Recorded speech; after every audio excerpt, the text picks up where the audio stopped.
Welcome to the Changing Scripts podcast, where we chat with people about their language learning stories. Right now, we're focusing on Mandarin Chinese, but we'll be expanding out to other languages in the future.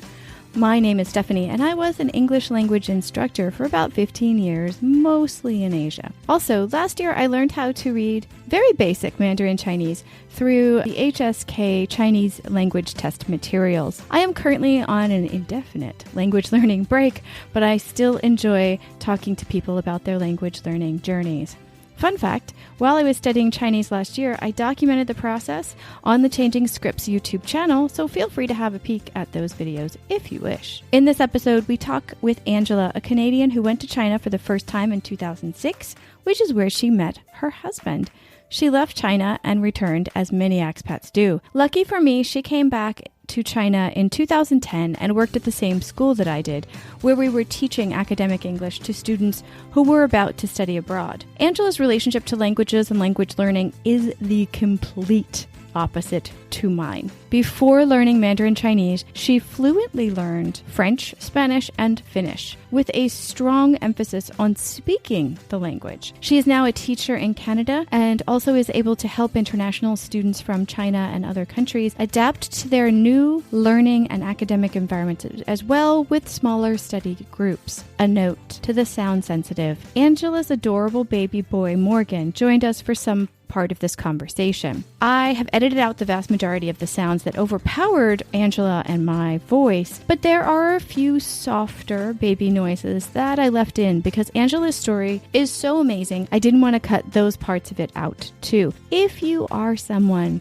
who will be annoyed by such subtle baby sounds, please feel free to listen to the first 30 minutes of this podcast episode. That's before Morgan joined us, and then return next month for a different episode of Changing Scripts. If you have any questions or comments as you're listening to this episode, I welcome feedback, comments, questions, anything at all. On all social media platforms, I am Steph Fuccio, STEPHFUCCIO.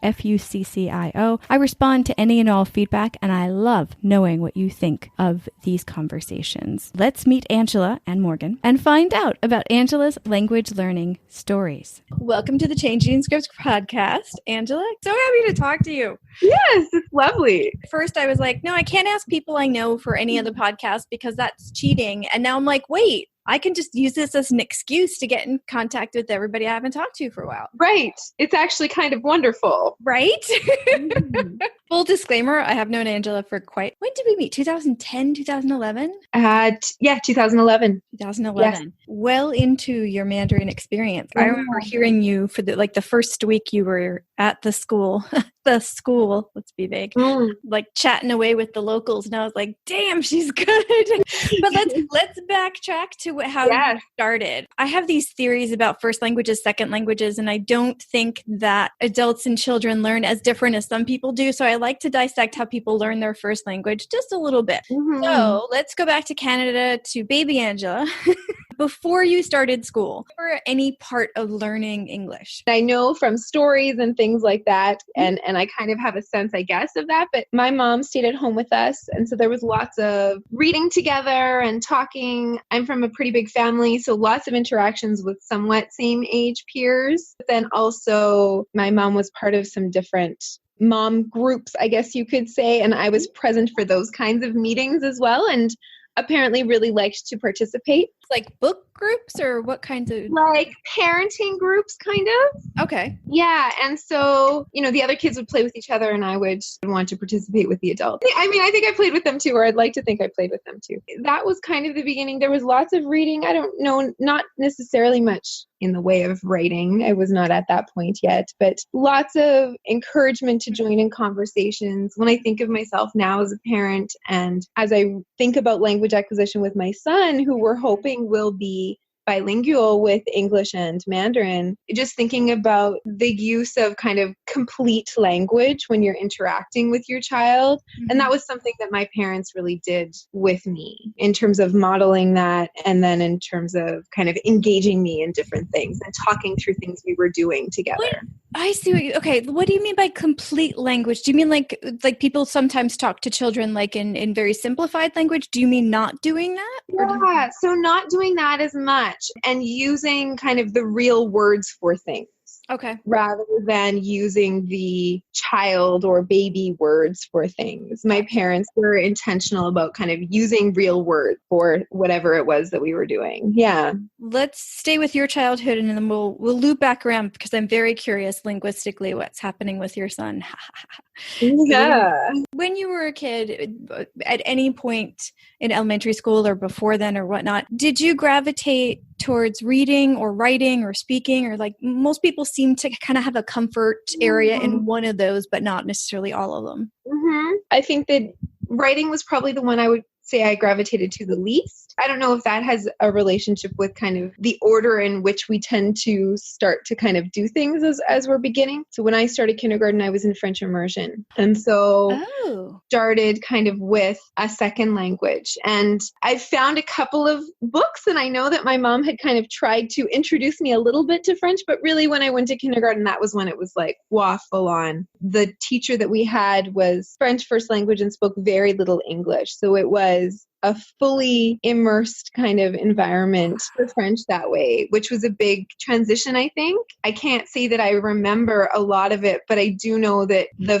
focus was much more on, you know, the speaking and then working into the reading before we really got into the writing. So the writing wasn't emphasized as much that way. Yeah. Right. Okay, let's back up a second because I sillily assumed that English was your first language. Was English your first language? It is. Yes. Okay. Yes. When you went to kindergarten or first grade is when you went into the French immersion school? Kindergarten. So I had half days in French starting in kindergarten. Yeah. Wow. Mm-hmm. Can we tell the listeners the general area in Canada that you're in? So I'm in central Canada. I live in Winnipeg now. I grew up in a small town in northern Manitoba called Flin-Flon. So there are about 5,000 people. So it's a pretty big deal to have a French first language teacher teaching French immersion there.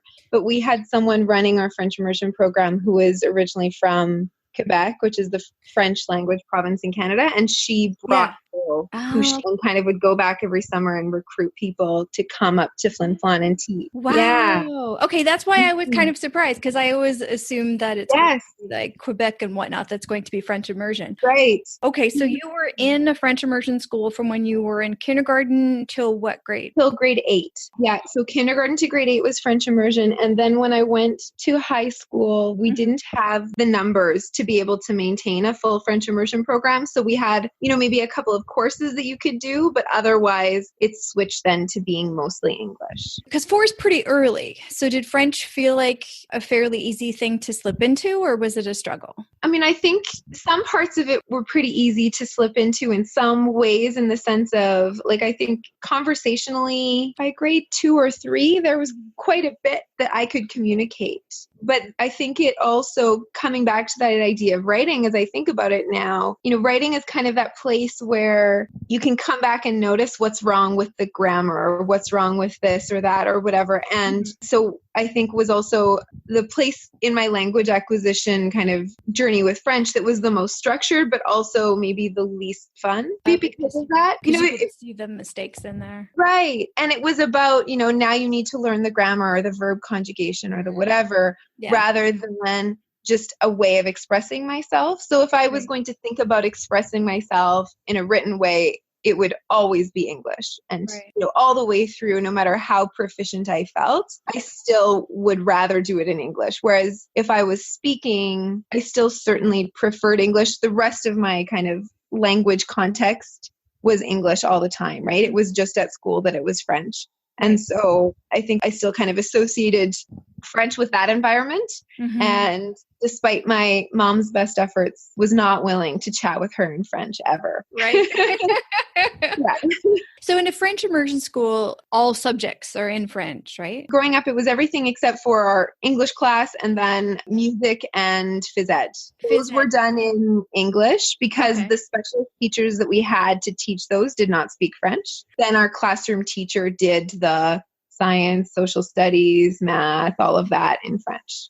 Now, we have some friends who did a French immersion school further east. I don't remember exactly where in Canada because I suck with geography. They said when they started teaching, not A-levels, the IB program in an international school, they said they had to learn the English words for some things that they only had like French content words for. Did you ever have that kind of experience? When I transitioned to high school and then all of my science, social studies, everything was in English, science was the biggest one where I went, my goodness, okay. I remember grade 9 science going, I have to relearn kind of all of this terminology. Like, I think I know what they're talking about, but I don't know what word to pull from to talk about that. I wouldn't say that it was a hindrance, but it was an added level of kind of difficulty as we were transitioning to that program for sure. Do you have conscious memories of having learned French at school, or because you were so young, did it feel like it just kind of happened? If I think back to kind of the very, those early years, I don't have really strong memories of that. I have memories more of the songs that we would sing, I think. So I think a lot of it was done through music sometimes, or different kinds of songs, even if we think of the way we kind of start that with young children in their first language often, where we have those kinds of songs. A lot of that was used, I think, as we were learning French as well. But if I go into, thinking about my time in kind of junior high and high school, it's funny because everything was in French, except only French class felt like that was the time we were learning French. Oh, that's interesting.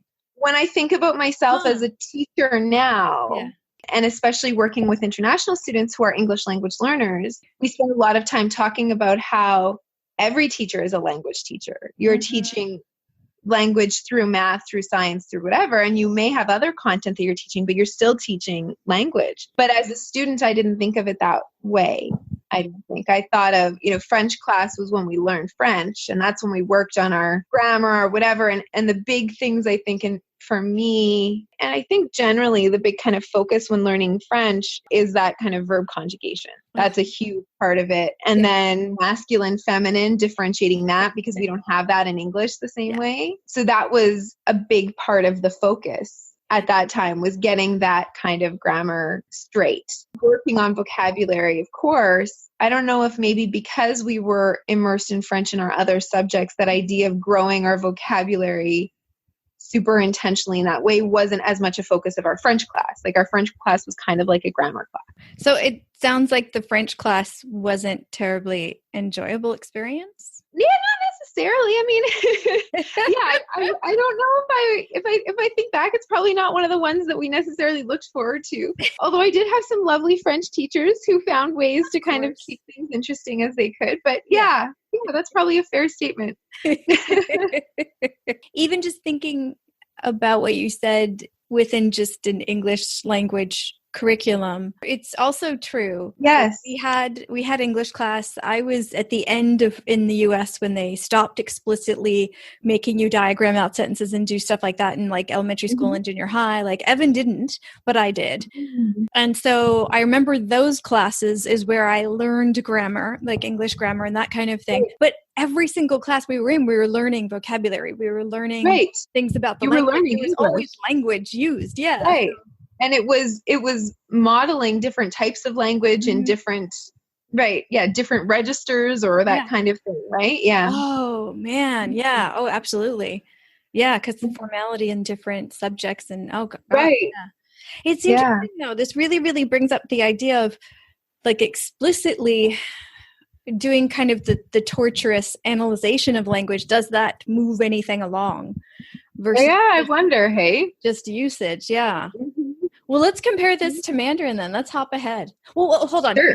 Between French and Mandarin Chinese, did you learn any other languages? I was trying to get as many French credits as I could in high school. So I took Spanish and French because it was offered through distance education. Figure that out. But whatever, that's how it was. What? So I took a distance education Spanish class in French, which just meant that the book was written in French. Okay. For me to learn Spanish. And then I had to record tapes and send it back to wherever for my tests and exams and those kinds of things. I continued and took a couple of Spanish courses in university as well. But between high school and university, I spent a year as an exchange student in Finland. And that really threw me for a loop because up until that point, I had been doing English only and then French and then Spanish. And French and Spanish are both very similar in structure to English. And so it was very much this, you could almost guess words without having learned them necessarily. And I went to Finland and went like, okay, so this is a very different structure. The way they organize their language is really different. And they use like prepositions or suffixes rather than separate words. And you can put 3 of them together. And it just blew my mind. And you add the suffixes to the adjectives, not just to the nouns. So, you know, I always think of like in this small house would be like pianessa and then kotissa. So you add the SSA, which means in, to small and house. So that was a whole different way of thinking about language. I think when I then went to China and started learning some Mandarin, prepared me maybe a little bit more for how different learning Mandarin is. You know, I wasn't expecting to be able to rely on the same strategies necessarily that I had used in learning French or English or Spanish. Is Finnish an agglomerative language then? You kind of add stuff onto the main word to just... You can add so much to the end of things, which is, and words get very long. Yeah. But it's also, Finnish was the, you know, in comparison to French and Spanish or English, you know, there are so many exceptions that we have in these languages. And I think because there's such kind of a mix, you know, of all of these different languages, there's so many influences. And so depending on the influence, the rules maybe work a little differently, right? Like I remember when I was learning Spanish and we're going, why is this the permanent verb to be instead of the temporary one? And they said, well, you have to think about Catholicism. And, you know, so to die is temporary, but to get married is permanent, because that is how it works within the church. And so the verb to be that is associated with that is the temporary one for one and the permanent one for the other. So there's so many exceptions in those senses. And you need to understand so much about that to get that, right? Die is temporary. To get married is permanent. Right. Not the way we would think about it now. No. And in this realm of thinking, when you die, are you still married? Obviously, the answer is yes. Yeah. I mean, if it's permanent, even your life is temporary. Wow. Right. Okay. Yeah.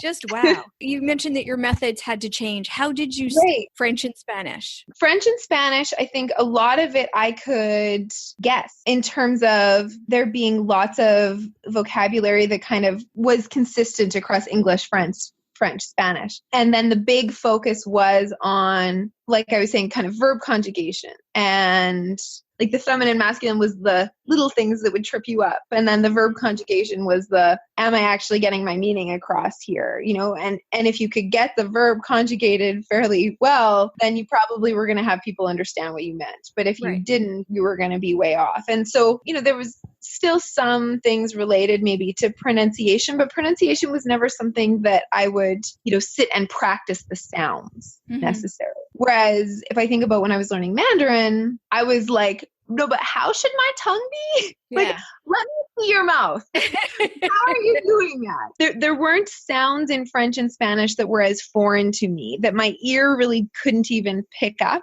as much. So maybe in Spanish, I practiced that rolling R for a bit. But otherwise, there wasn't as much of that. Whereas when I learned Finnish, there was a bit more of that kind of pronunciation practice. And I had a little pocket dictionary that I carried with me everywhere I went so that I could look up words and try and figure things out. And it took longer to get to a point where I felt like I kind of knew what was happening around me, which I would say is similar with Chinese. Although the big difference with Chinese that I found was I couldn't use a dictionary anymore. And I didn't know how to cope with that.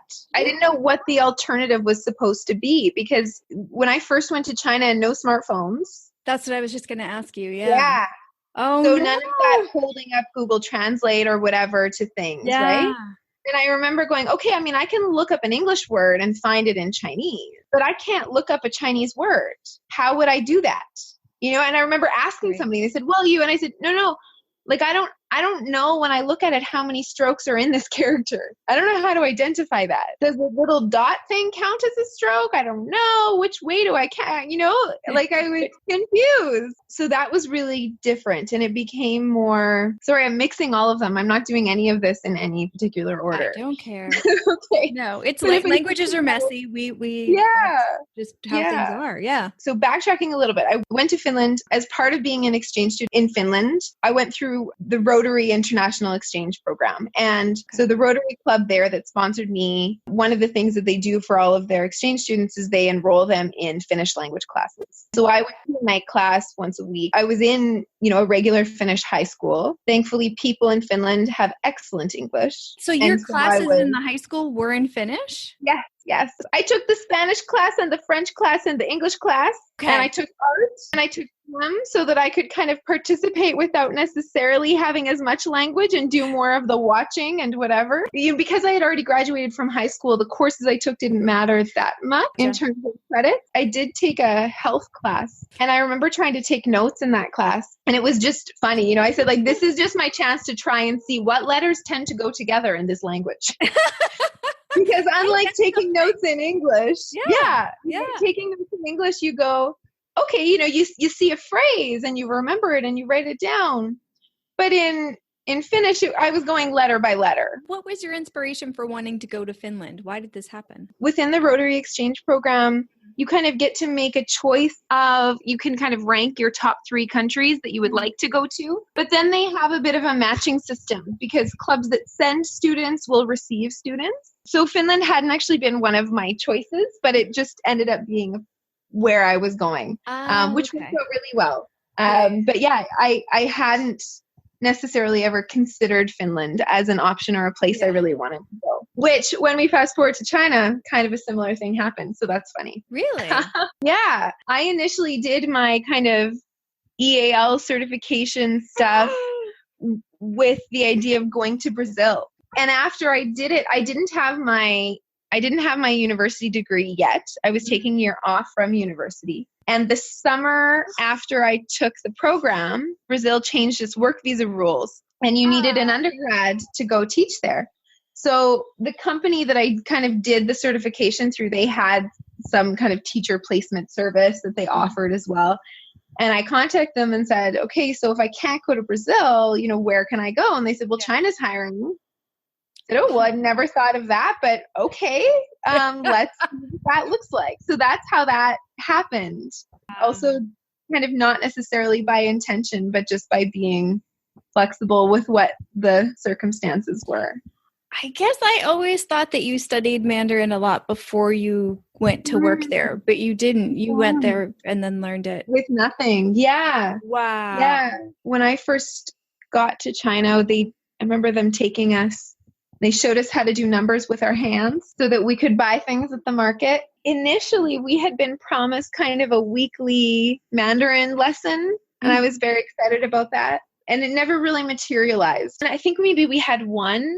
It was taught by just kind of someone who was in the office, and they went, well, Mandarin, so teach these foreigners some Mandarin. Oh, God, yeah. Yeah. And so they did, they picked a couple of characters. I think it was the ma, whatever, that contrast between them, and they had us practice our tones and wrote out the characters and whatever.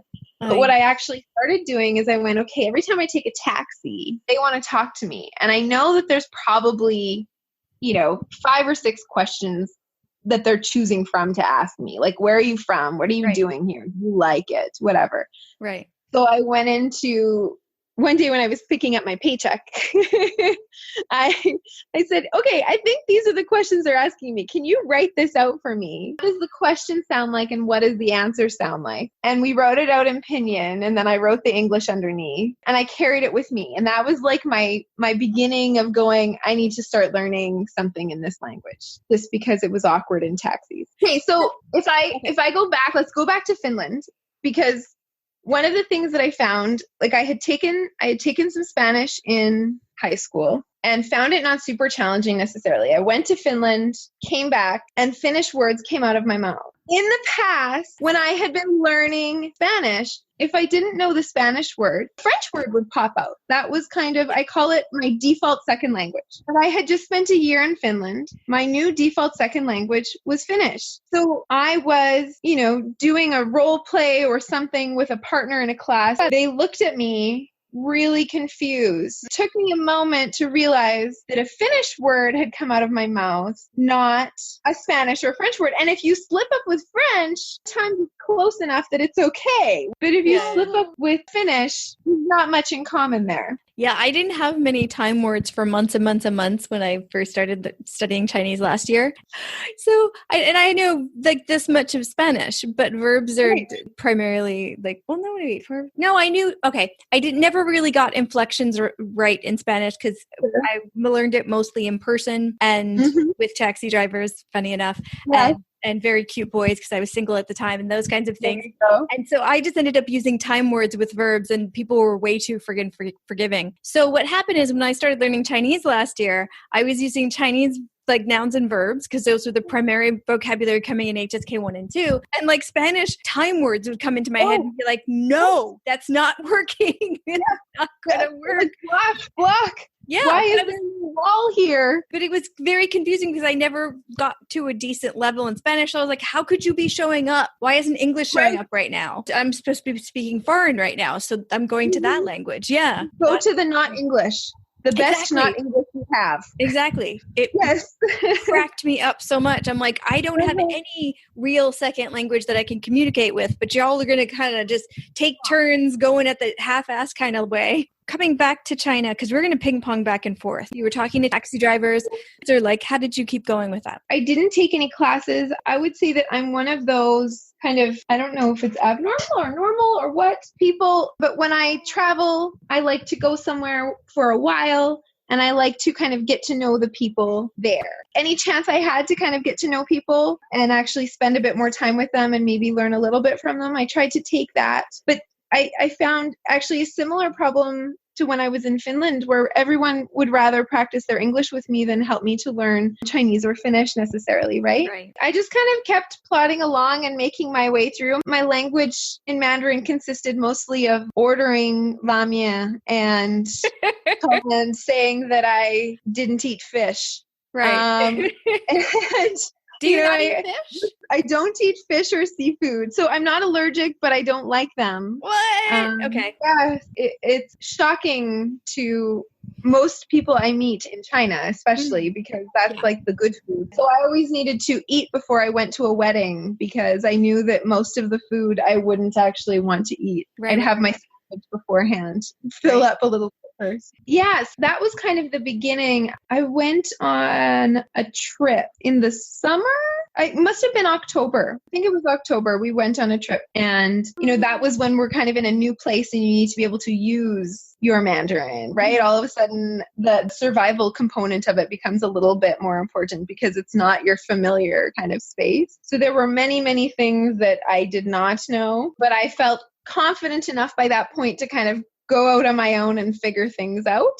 I was with a friend as well, I wasn't alone necessarily, I guess. I think my Mandarin was a bit stronger than hers at that point. I usually say that first year it was kind of your basic survival Mandarin was what I could do. And there was little to no reading involved in that whatsoever. It would just be finding people and asking. And even now, I'd say that I'm pretty much functionally illiterate. I can do some very easy things, but most things I need to ask. And so if I'm at a restaurant and I want to order food, I'll say, well, do you have this? And they go, it's on page 3, blah, blah, blah. And I go, It's a hell of a script. See, I'm the total opposite of you, though. And I'm jealous because I feel like most ways that Mandarin or most languages are taught are vocal first and people will focus on the conversation. And I think that's why one of the big reasons is I haven't learned a second language is I need something to connect it to.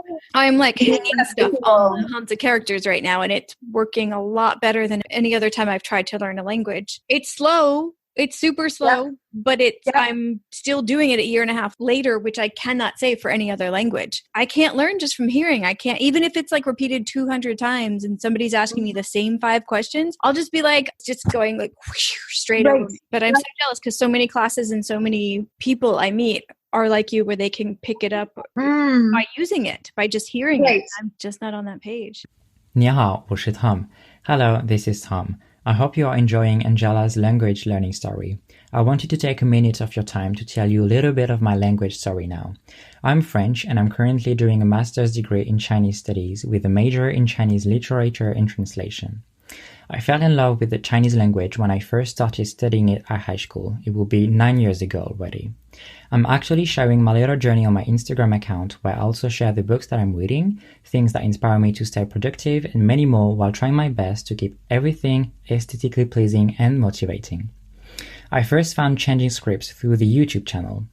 In fact, it was a video where Steph talked about a book reading series called Graded Chinese Readers. After watching it, I immediately bought the first volume and fell in love with it. The books contain abridged versions of short stories and novellas written by contemporary Chinese writers, so you get to read Chinese books and get exposed to Chinese literature. And let me tell you that learning Chinese while reading is truly amazing and encouraging at the same time. That's why I absolutely love Graded Readers books. Self will have more information about these books in the show notes for you. I'm also excited to tell you that on July 9th, 6 days after my birthday, my episode of Changing Scripts will be available then. Yes, you can come back and find out more about my language learning experiences. Until then, feel free to follow me on Instagram at tomreads, THOMREADS. And now, let's get back to Angela's language learning story. Now, I think maybe one of the regrets that I have when I think of what you're saying is that I relied so heavily on pinyin that I didn't have that kind of built-in necessity trying to figure out the characters. So I just skipped them. And now it's like a slowing down to have to go back and learn them, which is frustrating and yet something that I think would be useful. So I now joke that I'll learn them along with Morgan as he learns them. But we'll see if that happens or not. But hopefully we'll be able to kind of do that. At one point I had an app for learning Mandarin characters, and you draw them before bed and blah, blah, blah. But once you get up to 70, how many can you draw? How many can you, a lot. The app stopped loading on my phone because there were too many things to load, I think. For months I was doing this app that would have it would have it in HSK categories, which I didn't even think I was going to start taking the test at that point, but it would have it drop down. It was like this game where the character would drop down and you have to trace it in the right order before it hit the bottom. Yes, were there little snowflakes on it? Yeah. I think we used the same one. Yes, I love that thing. But it was fun, and I was doing it on the metro sometimes in Shanghai, and Chinese people would look at me and be like, "Ooh, cool." They're like, "You can do that well." I'm like, "I'm tracing. I'm not even actually writing." Yeah, and that was why it was okay for me because I could just trace it. Yeah. But I thought this will give me a sense, right? Yeah. Well, I mean, I'll tell you what, a lot of people really insist that you have to handwrite stuff. And I handwrite my paper flashcards for a number of reasons that are not important. But honestly, if I write in the future, I'm going to be typing on my phone or on my computer. So I made a decision a while ago. I'm not going to handwrite the characters. It doesn't make any sense. I can type now on my phone. I haven't set it up on my computer yet, but I can, if I can recognize the character, I'm good because I do the, pinyin input thing and I find it and it works. I can send messages doing that with 300 words that I know, but it's possible. Still, yes. That's what I see happening. I don't see myself writing out stuff like letters and things. Exactly. It's almost learning the writing as a way of supporting the reading. Yeah. Right. Just where you're kind of familiarizing yourself with the smaller differences between the characters. Exactly. And this may come to bite me in the ass as I get more vocabulary under my belt, but right now it seems to be okay. Yeah, good. So who knows? Cool. Who knows? Yeah. It's interesting though, because you said figuring out the characters instead of just learning the characters. And I think that's really interesting because I had this conversation with a gentleman who grew up with English and Chinese a couple of weeks ago. And he was kind of giggling at, no, when you grow up with Mandarin, you don't really play with them. You don't envision what they look like. You just learn them. You just memorize them, and that's what you do. And then you use them to get meaning, or you use it to convey meaning. He's like, we don't really do that stuff with them. And I was like, oh, I do. The way that we try to kind of make it fun and interesting for adult Mandarin language learners or whatever is not necessarily what they actually do. And no, when you have to learn, 300 a week rather than 300 a year or whatever it is.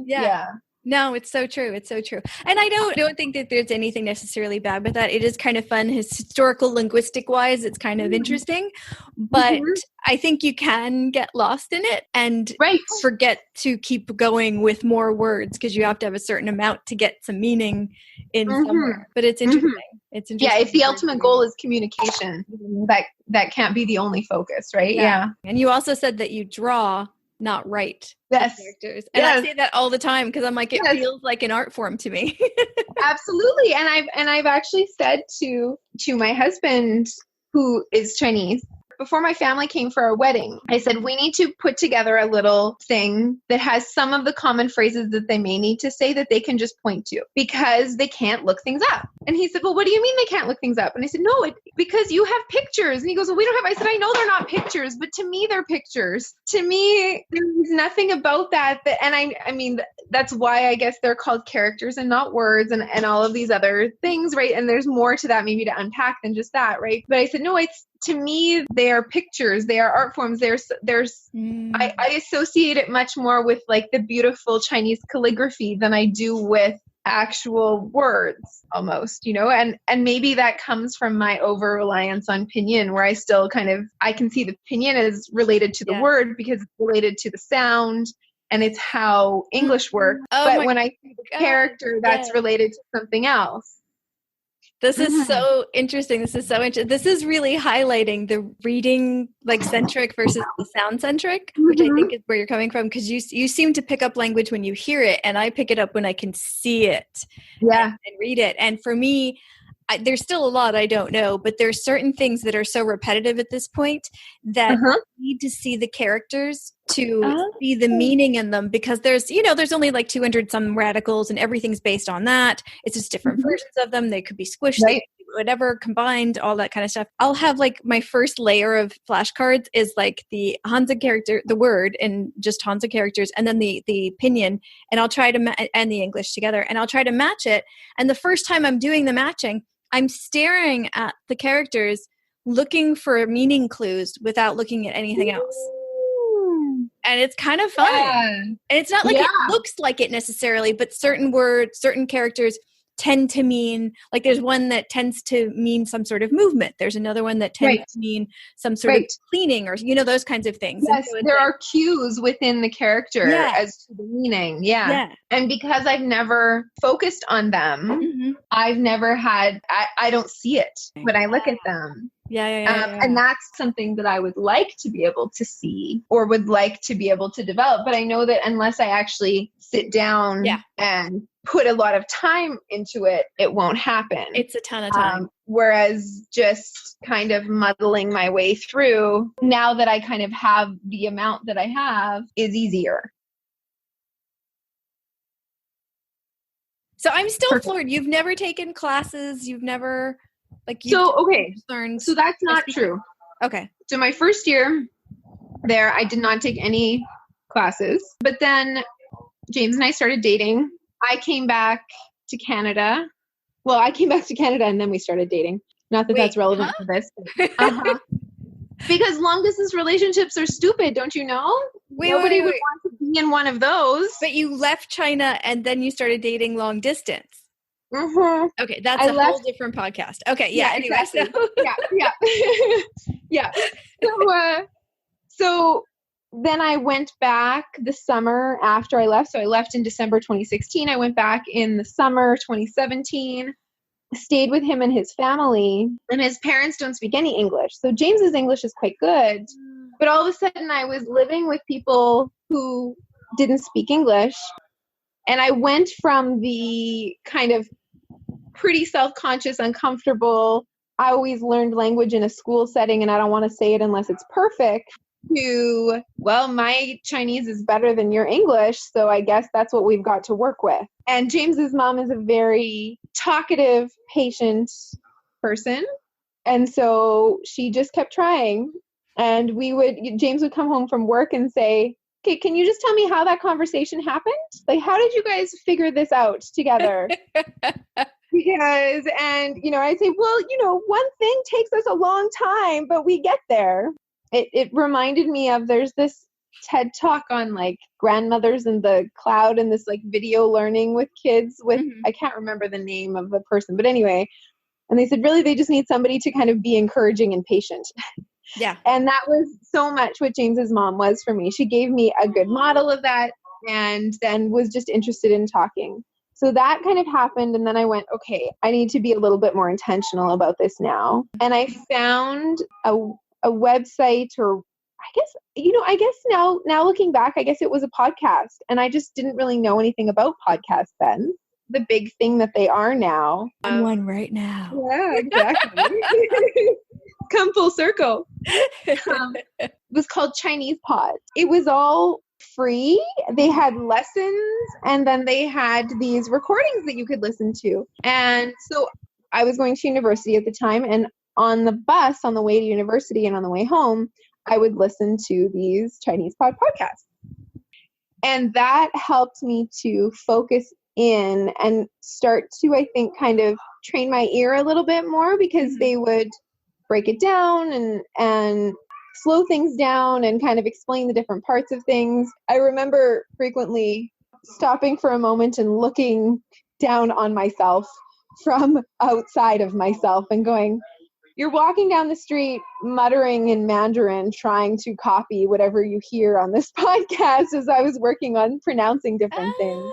You were shadowing. Yay. Yeah. And I thought, I must look insane right now, but that's what I was doing. So that was kind of how that went. So I did that for a little while and really enjoyed those. And then after that, I went, and our university had Mandarin classes, and I talked to the professor and said, look, I don't have time in my schedule, and I'm not really interested in paying for a class, but could I attend the labs where people practice and you're doing some of the work with it? Like, if there's space, would it be okay if I sat in and just kind of audited that part of it? That was lovely. I didn't have to do anything for marks, but that didn't matter for me. I just wanted a chance to kind of not lose the little bit that I had. That was probably the first time that I was interacting with the characters in a more formal way, because all of a sudden we had a textbook and or to look at that and, make sense of it, make meaning from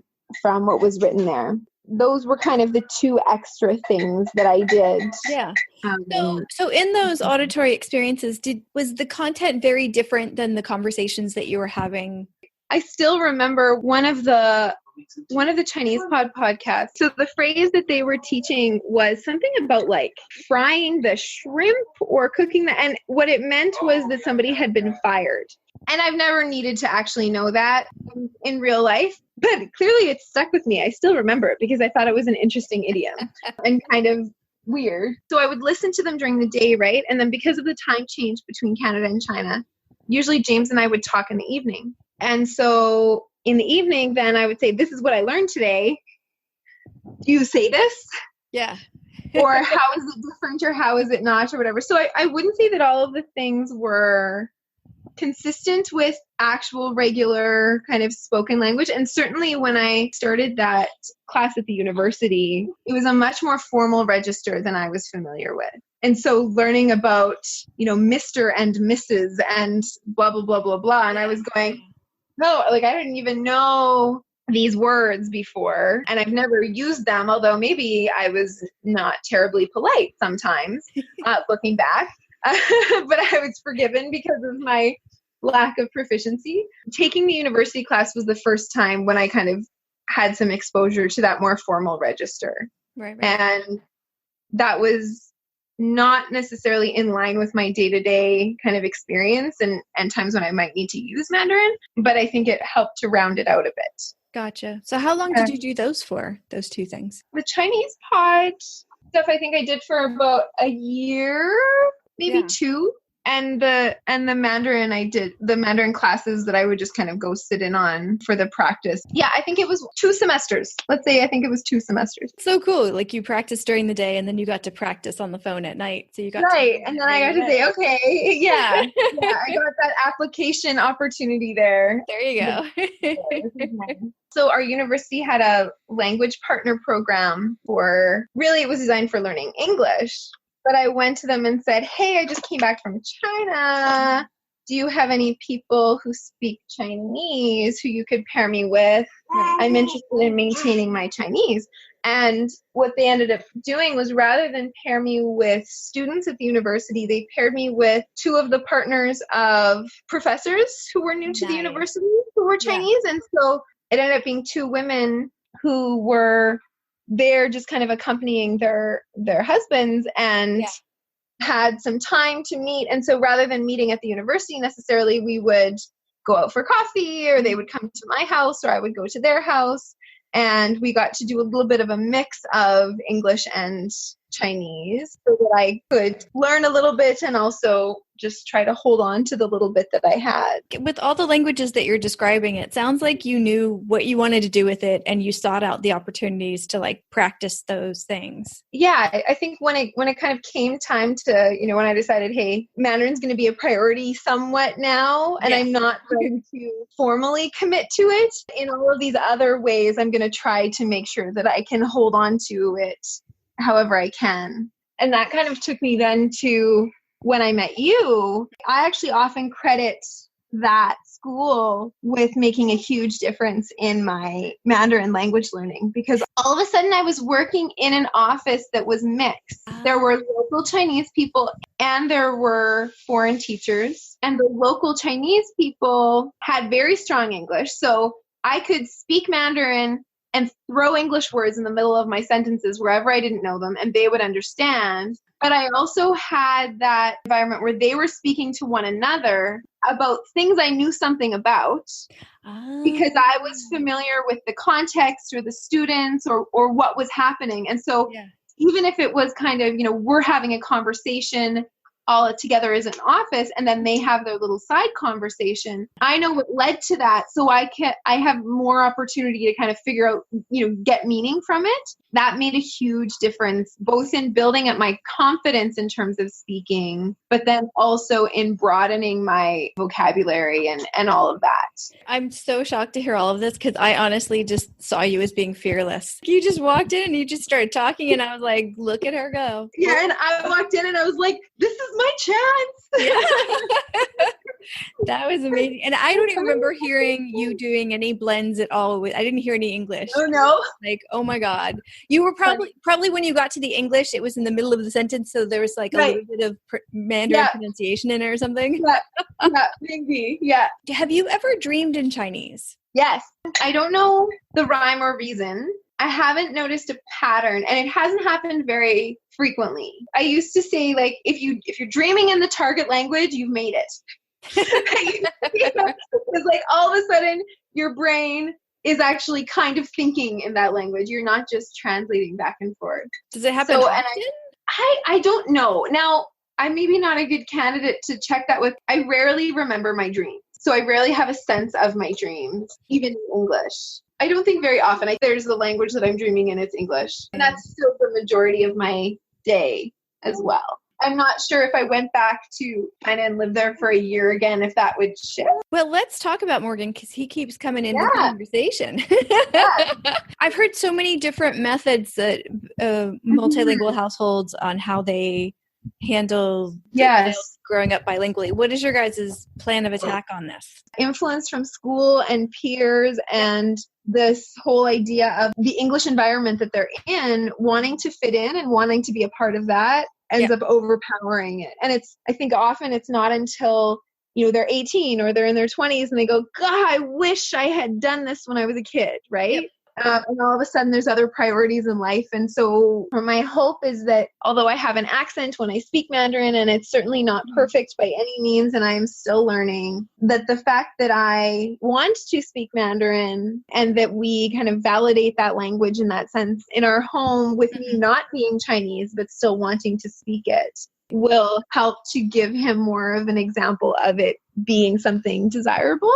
And then just giving him more of that environment. So this past summer, James's parents actually came to visit for 2 months. And that was huge for him. And we hope that will be able to happen again, so that because they don't speak English, he can have that really rich language. Yeah, we're talking about you. So the other side of that is that I still speak to him a lot in English, and certainly in things where I want to be specific and clear. I use English. Right now, he has a couple of words, but it's decent. And it definitely got a lot stronger this summer with James's parents being here. You know, right now he's learning like nose and eyes and mouth, and he'll touch them when you say them. And he'll do that in English and in Mandarin. Remind me, is he 2.5? He's 19 months, so he's 1.5. This summer, we spent a lot of time going outside, and he started to say, go, like, let's go. And he'd go, go, go, go. But then after James's parents arrived, I realized whenever he saw a dog, he also said go, because go is dog, right? And so, but he wouldn't say them differently. He would say it the same. Aw. I'm still breastfeeding, and if he wants to nurse, he'll ask in Chinese. So he'll say nai, chinai. He's like chinai, the nai. No. Yeah, he's not going to say it now. He's like, no, just let me nurse. But maybe he's like, forget this recording pressure. I'm done with it. And when James's parents were here, he would say, sometimes he would say mayo. Like when he couldn't find anything, he would go mayo. That's so cute. That's the extent of his Mandarin and English so far. He's got a few body parts and then a couple other. But I was really actually relieved when there were a couple of Mandarin words that came through, because it is kind of an experiment and you never know how it's going to go, right? Let's wrap up by talking about your teaching. What's happening? What are you doing? What are you teaching right now? I work mostly doing English language support with international students at an all-girls boarding school here in Winnipeg. In any year, we tend to have between 50 and 60 international students who board at the school. I do mostly English language support with them, and I'm lucky to be able to do that most of the time in fairly small groups, so often like groups of 5 to 10. And we do a lot of work with kind of the productive side of things, because they're all quite strong students and do a lot of reading and listening in their classes all day because they're immersed in English in that sense. But because they are immersed with a whole bunch of other students who are very strong English language users, they don't always necessarily have the confidence to join in. So our time together is often used to give them opportunities to kind of develop their ideas around things. And we usually focus on some of the academic topics that they're doing in their other classes and just use that as a jumping off point for our focus on language. So when they're doing their labs for biology, they need to use passive voice. So then we talk about passive voice and kind of why they would need to use it then and how it would be useful. And then we take a look at their labs and do some work around that. That's fun. Just this year, for the first year, I'm teaching microeconomics, which is not as much of a language focus. There are only 3 people in my class of 13 who are not Chinese. Obviously, I teach the class in English, but when I'm working one-on-one with students, we're able to have conversations in Mandarin as well to make sure that they get that depth of understanding of the content area. And then we work on the making sure that they can communicate that in English for a test or an assignment or whatever. So your finance Chinese must be pretty high to be able to do that. I am a muddler, as we've established. There is lots of language in terms of economics that I am not familiar with, but they are somewhat familiar with it. So they use those words and I use my words. And we kind of find a way that works. And so it's fun for me because I'm learning new words in Mandarin as a product of teaching this course to students from China. When I came back to Canada, I thought, I don't know how I'm going to keep up my Mandarin. I kind of happened into this job and I went, I think I might be okay. I use it as an asset that I can connect with students in this way. And so they're supportive. I mean, obviously, I don't speak in Mandarin with them all the time. But again, just in terms of kind of validating that language. And when the purpose is communicating, not learning English, that we have an opportunity to do that as well. Sure. They are bilingual. They don't have to pretend to just speak one language when they're there. Exactly. That's what annoys me about at the university level. I understand international students need to be fluent in the local language in order to do the content classes, but they don't have to pretend they don't have the other languages that used to frustrate. One of the things that is kind of a focus of mine within this kind of school community conversations, whatever, with my colleagues is really thinking about a more additive approach to language, right? Rather than having that kind of deficiency model. It's not that they don't have English. It's that they are fully fluent in one language and now they're also learning how to communicate in this other one. And we're working on that, but this is in addition to. We don't pretend that the rest doesn't exist. Yeah, there was kind of a stigma when we were teaching in university, the heritage students, which was a polite word for nobody wants to teach them because they came in with bilingual, like Spanish and English usually. They were super interesting kids who had multiple life experiences. They were really honest and interesting, and they had seen things, they weren't sheltered at all. And I loved teaching them, but people were just like, oh, I can't handle it. Oh, their language is so bad. And I'm like, what? Because they express themselves too much? It was because you're actually getting language from them. Right. Yeah. So the more language you get, I guess you would notice more mistakes. And your super quiet native speakers who only have one language and are very careful to never use it. Yeah, you wouldn't hear any mistakes. Right. All the teachers that complained were monolingual. And I'm like, wait. So these kids who come in with two languages, both strong, but not perfect to you, and you're sitting there as a monolingual judging them. Mm-hmm. Yeah. Yeah, that idea of kind of, especially within English language learning environments, of that primacy of English over everything else, rather than seeing it as just one of many ways of communicating. Yes. It's a very ethnocentric perspective on learning and life. I think I used to have that perspective and think of it in a fairly positive way, or at least benevolent way. I don't know. but now I'm starting to get more critical of it and thinking that in some ways it's also a way of preserving our sense of ourselves as authority figures. But I think that a lot of teachers, rather than allowing themselves to be vulnerable or acknowledging that it's because they're uncomfortable and they feel vulnerable, they want to say it's a problem with the student. I think there is a vulnerability. And I think there is, especially for folks who may have never really been lost in a culture that they don't know the language of. It's their first time of, I don't know what's happening right now. Yes, and their students in a classroom where they may already feel like, I don't know if I have control of this class, which you never really do. Yeah. So, I mean, that's problem number one without any language. But I think it's definitely their issues because honestly, I thought it was cool. Like I finally was able to teach the international student section the second year of grad school. And I was like, this is awesome. I have kids from like 6 or 7 different countries in the same year. Fascinating. And so I'd say, how is this like in Kazakhstan? What is this like in Yemen? Like, tell me da-da-da. And they're like, well, can I use a little bit of language to tell you this? And I'm like, of course you can. You're going to need to explain to the rest of us. But using that word for that thing that you're talking about, that's important.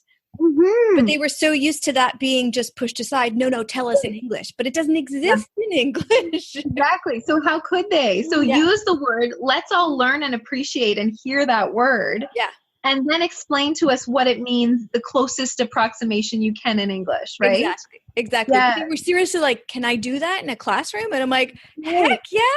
If you don't in your other classrooms, you should probably be pushing it a little bit more because this is ridiculous. This is a university. We're supposed to be learning here. Yes, this should be an environment for learning and for pushing these boundaries, right? And being more open-minded about things. I mean, if that's what we want to say that we do there. So wait, that one microeconomics class, when you said it was 10 Chinese students and 3 non-Chinese students, is that like a representation of the school as a whole? No, normally it would be, let's say maybe 20 students and maybe 5 of them would be international. We're less than 50% international, far less than 50% international. Oh, okay. I think because many of our Chinese international students are interested in taking business and so are wanting to take this AP micro course. It's one that is perceived to be less language focused. Our international students from China, not always, but overall tend to kind of fit that stereotype of being more comfortable in math. On this podcast, I interviewed 2 different populations, I suppose we should say. Folks that either learned or are learning Mandarin Chinese as adults or teenagers, adults, whatever age they are. And the other group is folks that grew up with the language and they learned other languages, specifically English, because that's that I asked them questions in. Yeah. So with those 2 populations in mind, are there any questions you can think of that I haven't asked you that might be interesting to ask other people in the future?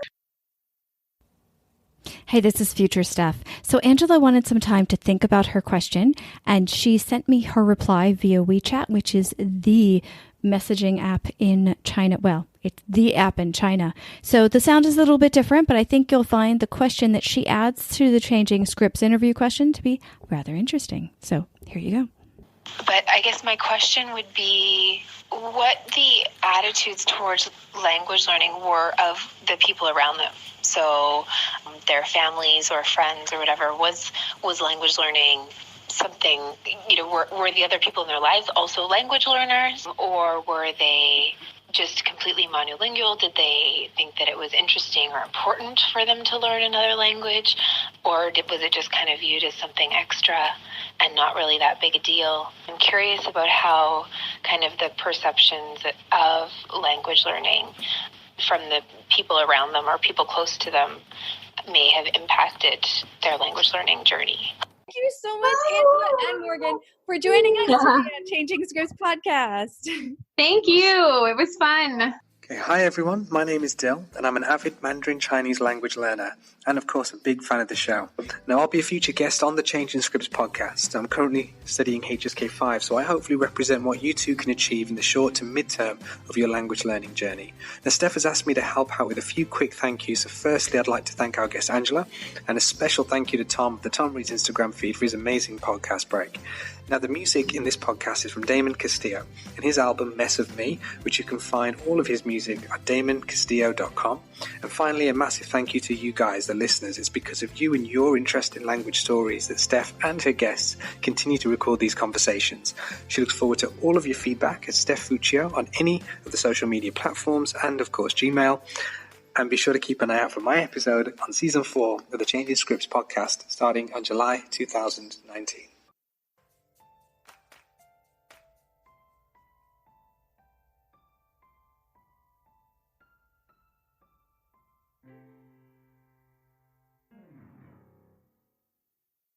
Membership fees apply after free trial. Cancel anytime. You know what's wrong with health and fitness? You weaponize it against yourself. Why didn't you go to the gym today? You're so lazy. Why did you eat that? You have no self-control. Stop it. At Beachbody, we think training and caring for your body in a way that works best for you should be about loving yourself. Let us help you without all the judgment. Here's how. Go to beachbody.com to claim your free membership and start feeling great.